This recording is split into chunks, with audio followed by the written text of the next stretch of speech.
When the 1990s began, a new way of life began.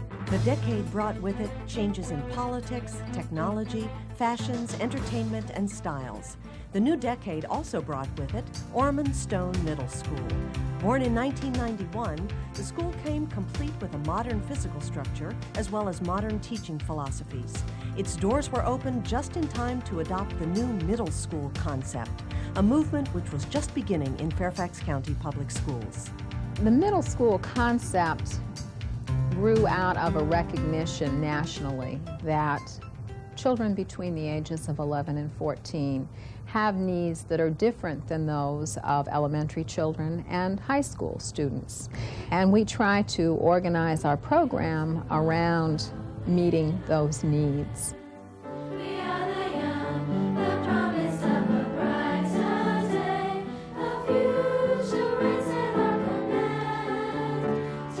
Middle school is a time of transition. These youngsters are moving from childhood into adulthood. 59 3/4 inches. It's a turbulent time where social pressures are emerging, physical growth is overwhelming, and intellectual curiosity is riding high. If these energies are channeled constructively and the academics are challenging, this transition can be made smoothly and successfully. Ormond Stone Middle School is doing just that. Their program is designed around these special needs and includes hands-on activities, cooperative learning opportunities, and a network of emotional support. The core curriculum and electives provide a platform for students to explore new interests, to make self-discoveries, to learn from each other, and to prepare themselves for the next level of their education.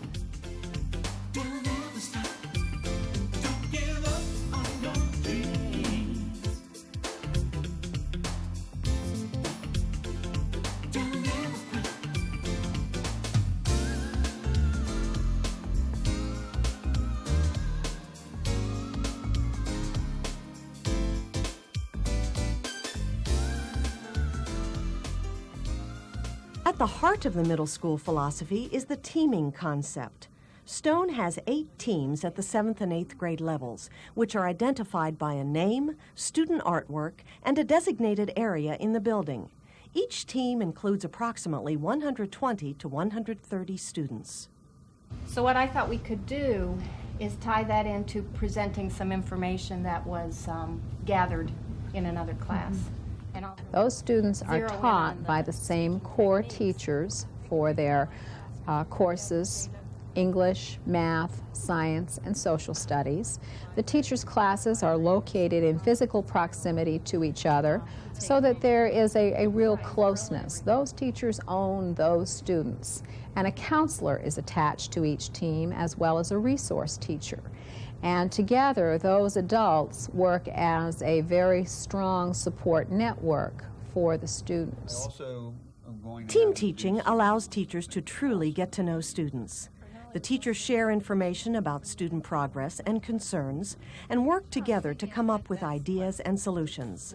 The teaming approach also facilitates interdisciplinary instruction and the coordination of tests and projects between subject areas. I was thinking I'm going to have them present their biographies in like a scrapbook form with all kinds of different things, some historical context of when the baseball player lived, as well as their life and pictures and that kind of thing. Maybe we can kind of put all these things together into this one finished product that the kids could take home. A page of math, a page of kind of umbrella everything into the scrapbook. Right.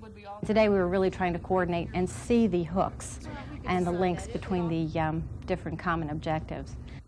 They're doing research in social studies, and they're going to, each child is going to research a different baseball player, either past or present, and then they're going to do some oral presentations. They're going to write biographies of these people, which will be presented orally, refining their formal speaking skills in English. In math, they're doing graphing and spreadsheets to analyze data. And in science, they're going to do some experimenting with really more of a physics type thing about batting and the physics of the batting techniques. So I think we get to know the kids a lot better this way. And the old-fashioned way where math was this way, science was here, we might not have the same kids, we might.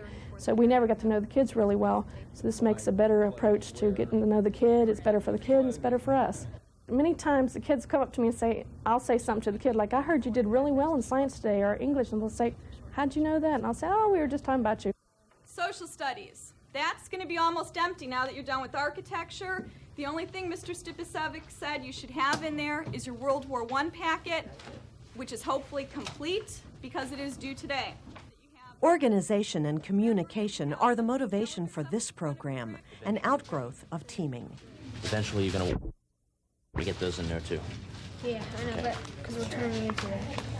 Each day at Stone begins with a 30-minute period called Teacher's Advisory, or TA. Different activities, such as sustained silent reading or notebook check, are scheduled for different days of the week. But, more importantly, this is a time for some one-on-one dialogue between students and their TA teacher. They discuss upcoming assignments and concerns that they may have regarding any of their classes. How about your quizzes and journal entries? Oh, Where do they go? in literature. One of the biggest difficulties for 7th graders coming into the middle school is trying to adjust to numerous teachers and a lot more expectations. We want to make sure that they have their long-range calendars filled out. We want to make sure that they have any forms and necessary items. And then when they get into class, they're more prepared and things run smoother for them. Are the folders helping you keep your things? Yeah, except Mr. Venuber won't let me keep the science notebook in the folder. Okay. Did you say why?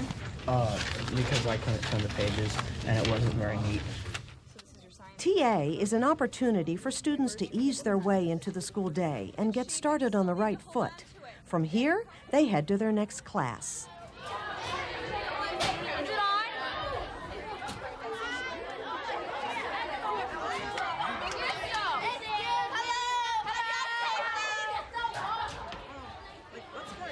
Put the probe in.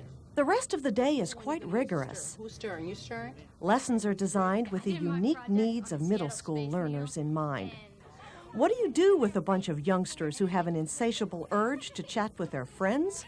You put them in cooperative groups so they can socialize and accomplish something meaningful at the same time. What do you do with a group who can't seem to sit still? Take them out? You design lessons that allow them to move around, to use their hands, and to get physically involved in learning. In math, these students were on a path to knowledge through discovery.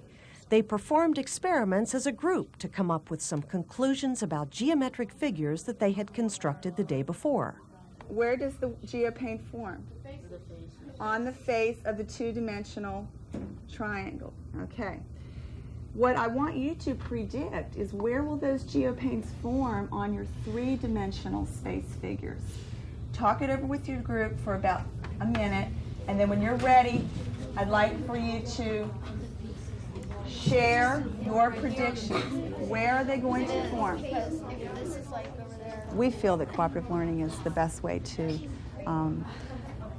reach middle schoolers.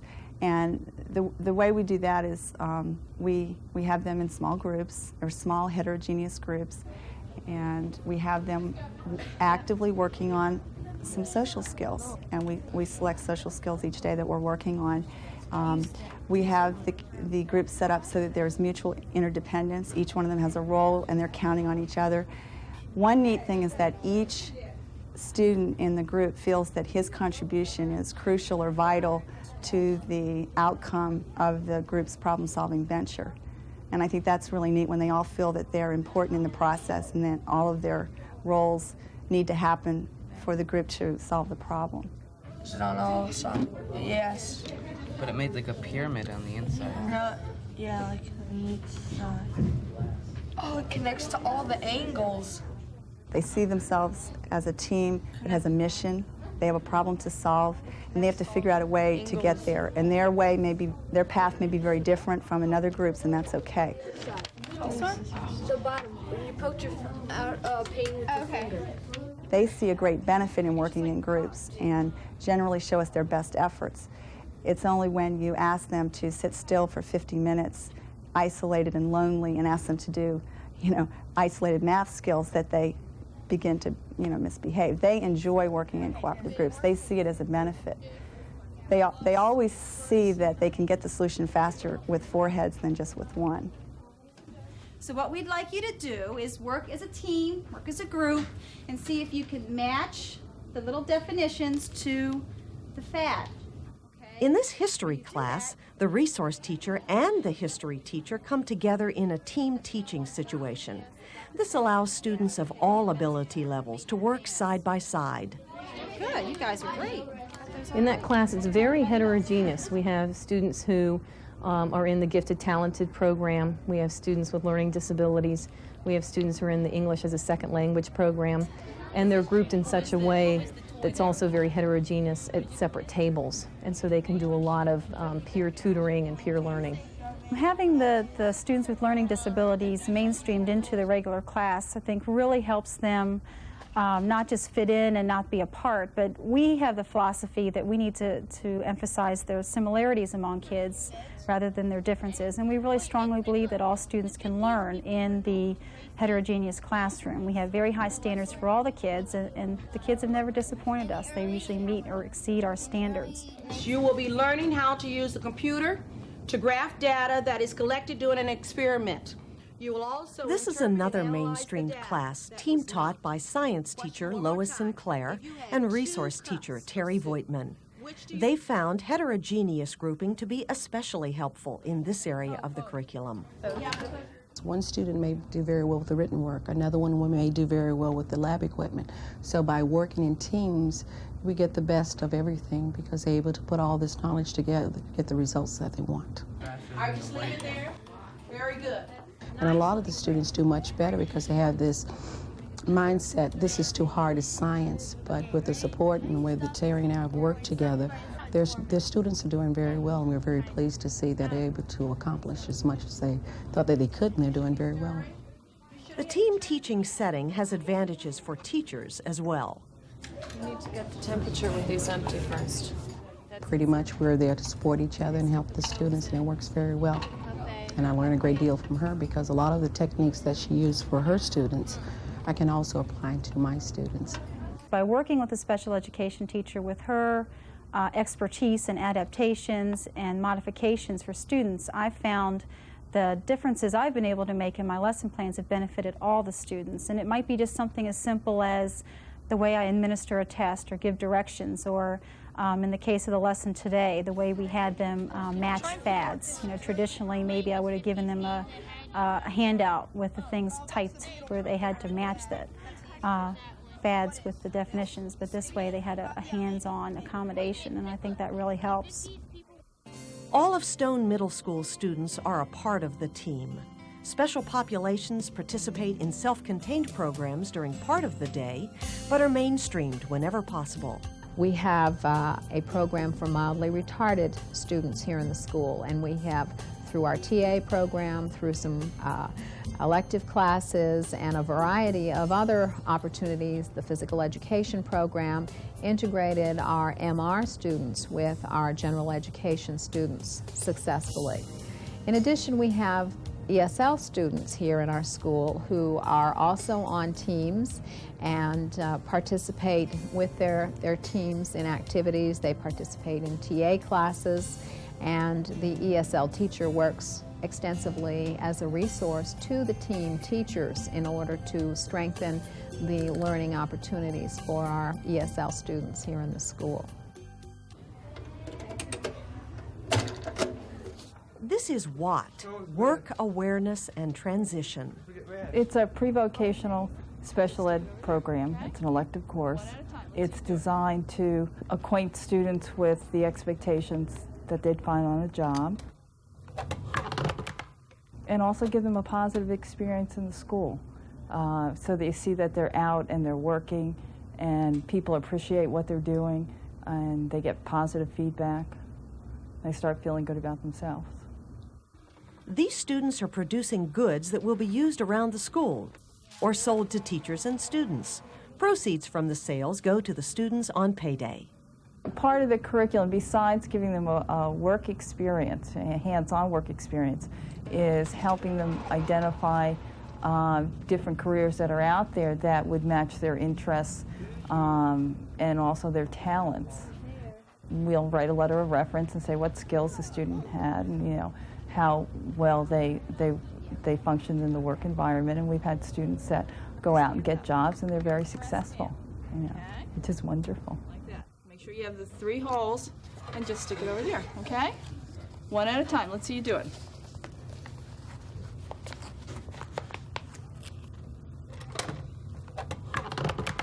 There you go. Perfect. It's not in every intermediate and high school. There's only a few that are selected for the program. It's very popular. Students love it. The teachers usually love having the services available. I enjoy doing it. While middle schoolers don't need to choose a career path just yet, this is a time for them to begin obtaining some marketable skills and to start exploring their occupational interests. These days, of course, computer skills are a necessity for any job or educational pursuit. Stone Middle School students have a wealth of technology at their fingertips. Computers can be found in lab settings as well as in classrooms throughout the building.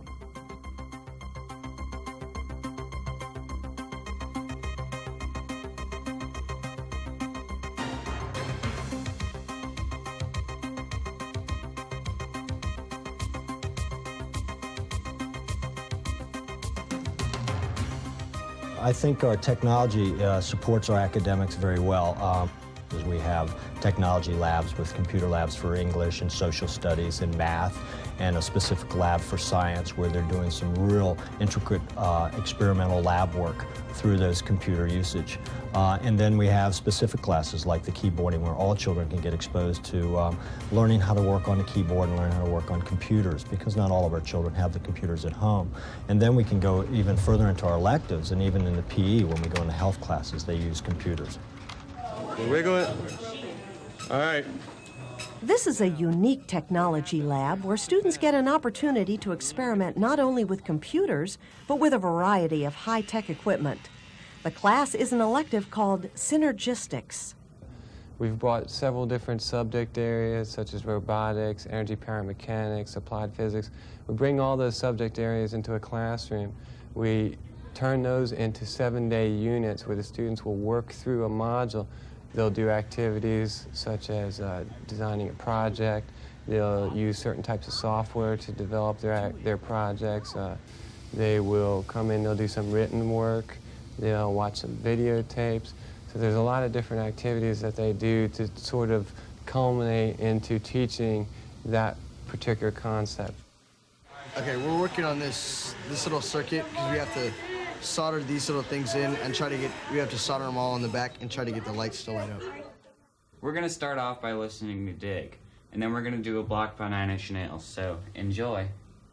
We learn how to work in things like for a radio broadcast, and we make a tape of a simulated radio broadcast, and we do music and news reports and sports broadcasting.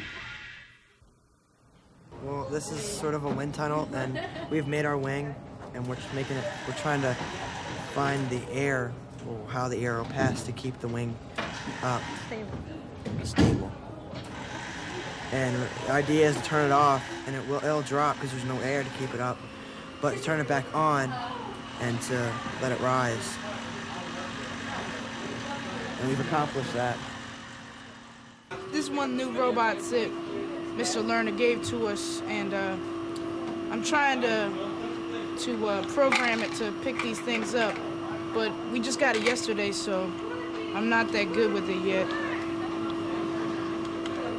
And the different numbers on the number key open and close the claw and make the shoulder and the arm move different places. What we're doing is we're taking pictures from around the room and we're freezing them on the computer, and it captures the picture on the computer, and then you can change the picture by adding contrast, color, and black and white. It's a very good class in the way of being able to take a little taste of everything that's out there and to be able to have experience with those things so that you can further your understanding in the future. I think it's an excellent middle school class. I would hope that that it does become required at some point. Beyond this synergistics class, Have you added the milk? Stone Middle School students have a vast number of electives from which to choose.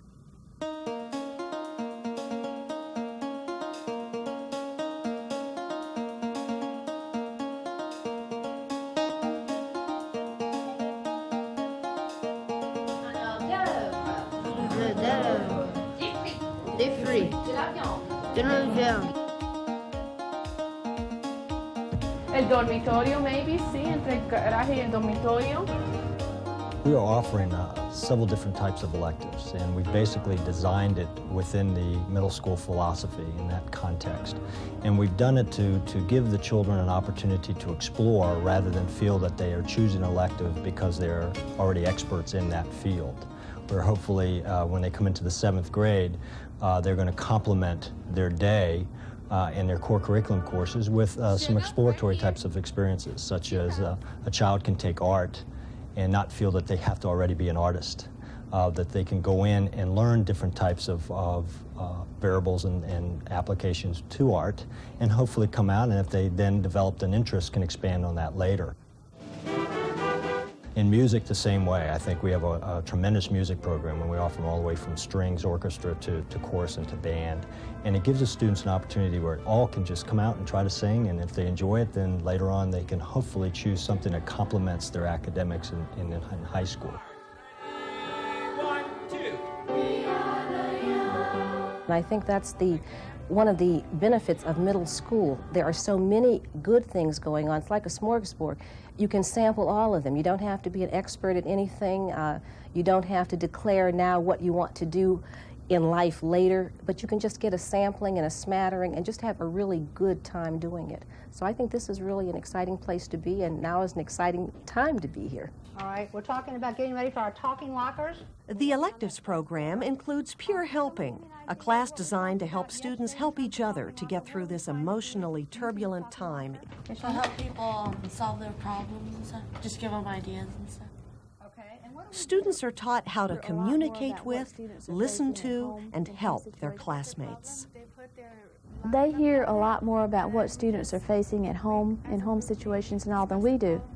And so often they can help other students with situations where they're having trouble dealing with a parent, or they may be having sibling rivalry problems, or they may have other problems going on in their neighborhood or in their home situation. What are we trying to be careful about? They think of ways that they may suggest the students might deal with this situation that is a concern to them, and we write a note back to that student and drop it into their locker. Our students never know which locker the note is dropped back into, so the confidentiality is maintained, and our students get a chance to practice some of their skills that they've learned in class. And stay nice and straight, because when you start bending, you know you're not trusting us. Stay nice and straight and just fall against our hands. We're not going to drop you. That's it. Perfect. Perfect. Good. Ooh, she's really trusting us. Oh, excellent. Don't let her down. Don't let her down. Trust is something that's very important that you have to deal with first before people are going to ask you or encourage you to help them with any kind of situation that they need help with. So a trust circle is just practicing learning to trust other people. And the whole idea is that we are trusting someone else to catch us as we're falling. Oh, okay. Very good. See, it's not bad. Adults also come together to provide a strong support network for students. Teachers, counselors, administrators, and parents take an active role in students' lives, not only during class, but also as part of committees and special programs established specifically to deal with the emotional side of the middle school learner. What I'm encouraging you to do is that when you ask people for help, know what you're asking them for. This is guest speaker Ricky Harris, a former Washington Redskin and a Stone Middle School parent. He was brought to the school as part of the Mentor-Mentee program to encourage students to finish their education, be proactive, and plan for the future.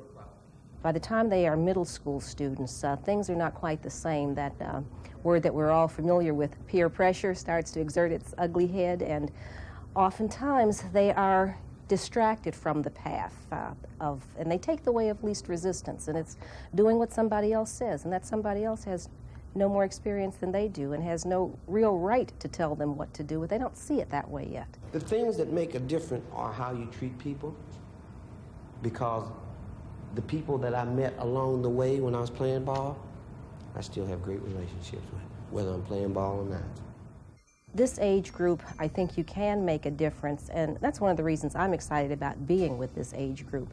And anything that I can do to bring other people in or to just make it better for them, I think that we have a way at this time of making something positive out of a situation that may very well or could have gone in another direction. Stone Middle School is making a difference in the lives of these young people. The staff and parents are paying considerable attention to the special needs of this age group and helping them to be the best that they can be through the 90s and many decades to come.